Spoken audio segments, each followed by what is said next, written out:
شرم مگر تم کو نہیں آتی۔ آگے انہوں نے ایک لفظ کیا ہے، بڑا ایک پارلیمانی غیر مناسب سا لفظ استعمال کیا ہے جو کہ میں یہاں پر استعمال نہیں کرنا چاہتا۔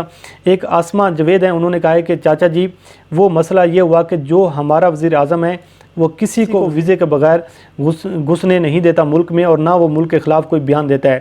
مجھے یاد پڑتا ہے اور آپ کو بھی یاد ہوگا کہ اجمل قصاب کا تو وہ دہشت گردی آپ کے گریٹ قائد نے اس ملک میں یعنی پاکستان پر ڈال دی تھی، اور اس پرچی باز کو یہ نہیں پتہ تھا کہ ہم اس میں بدنام ہوں گے اور ہم اس میں ہمارا اس پہ الزام آئے گا۔ ساتھ ہی ایک اور اکاؤنٹ ہے، وہ کہتا ہے کہ قبضہ تو پہلے انہی کا تھا اور حسیہ تبدیل کرنے سے اس کی متنازع حسیہ جو ہے وہ تبدیل نہیں ہو جاتی لنڈے کے ارسطو۔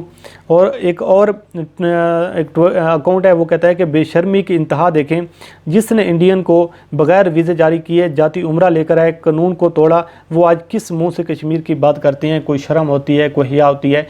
جو خواجہ آصف کا بڑا ایک تاریخی جملہ ہے۔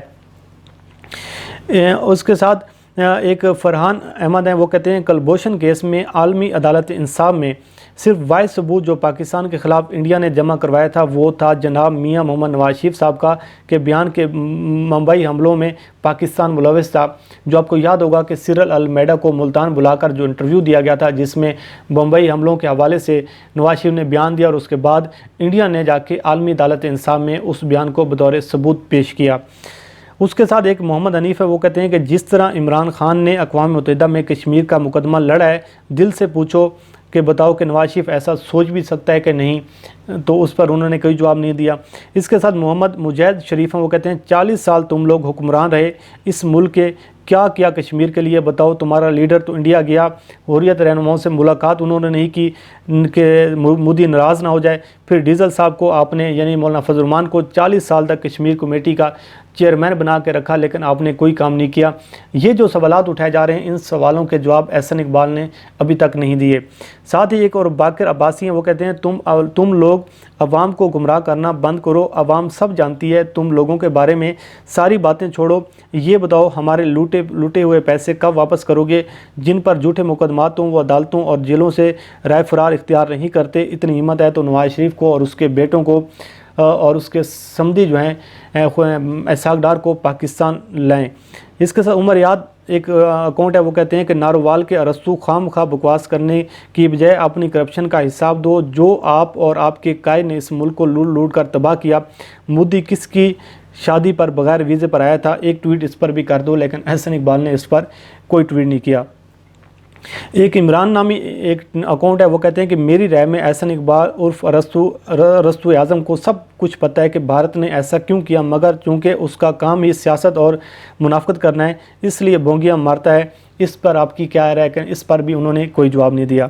تبسم چوہان ہے، وہ کہتے ہیں کہ جناب قوم کو گمراہ نہ کریں، داخلی سطح پر حکومت کی کمزوریاں ضرور ہو سکتی ہیں، حکومت ناکام ضرور ہو سکتی ہے، لیکن عالمی سطح پر اور خارجی محاذ پر جو عزت عمران خان صاحب نے پاکستان کو دلوائی ہے، جو پاکستان کی آج عزت ہے، وہ آج سے پہلے کبھی نہ تھی۔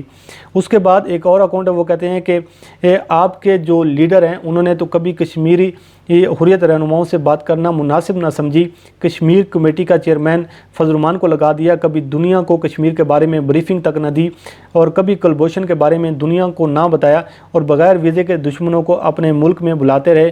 تو آپ بتائیں آپ کس کے ایجنڈے پر کام کر رہے تھے؟ لیکن احسن اقبال پھر غائب ہو گئے۔ باقر عباسی ایک اور ٹویٹ کرتے ہیں، وہ کہتے ہیں سیاچین سے کس کے حکم پر اپنی فوجوں کو واپس بلایا گیا؟ جب انڈین 6 لاکھ فوج کو اپنی حراست میں لے چکے تھے تو چاہتے تو سری نگر پر بھی پاکستان کا جھنڈا لہرایا جا سکتا تھا، لیکن نواز شریف کو یہ قابل قبول نہیں تھا۔ تو یہ آپ کس کے ایجنڈے پر کام کر رہے تھے؟ تو یہ کچھ چیزیں تھیں جو ہم نے آپ کے سامنے رکھیں، اور کچھ ٹویٹس ایسے تھے جو یہاں پر بیان کرنا ایک اخلاقیات سے بھی گری ہوئی کچھ ٹویٹس ہیں، جس کے حوالے سے لوگوں نے احسن اقبال کی کلاس لگائی ہوئی تھی اور احسن اقبال کی تاریخی چترول کی ہوئی تھی، اور اس حوالے سے احسن اقبال کو انہوں نے سبق سکھایا کہ آئندہ وہ سوچ سمجھ کر ٹویٹ کیا کریں، اور کشمیر جیسا جو ایک سینسٹیو ایشو ہے اس پر عوام کو ورگلانے کے لیے اور عوام کو گمراہ کرنے کی کوشش نہ کریں، کیونکہ جو آپ کا ماضی ہے وہ بھی سب کے سامنے ہے کہ آپ نے کلبھوشن کے حوالے سے وزارت وزارت خارجہ پر یہ پابندی لگا رکھی تھی کہ آپ نے اس کے حوالے سے کوئی بیان نہیں دینا. اس سے بڑھ کر شرمندگی کا عالم کیا ہوگا اور اس سے بڑھ کر ایک پاکستان سے غداری کیا ہو سکتی ہے.